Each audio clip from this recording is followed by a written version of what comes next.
శ్రీకాకుళం జిల్లా కంచిలి మండలం మకరాంపురం గ్రామంలో శనివారం సాయంత్రం 5 గంటలకు ఓ నాగుపాము హల్చల్ చేసింది.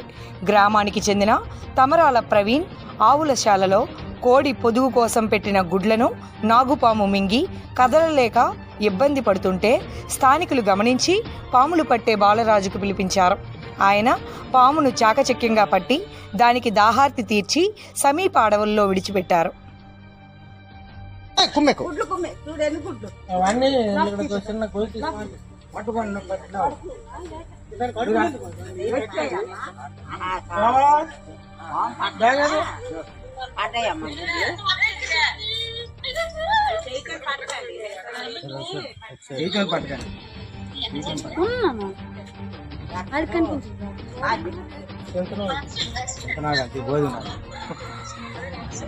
అది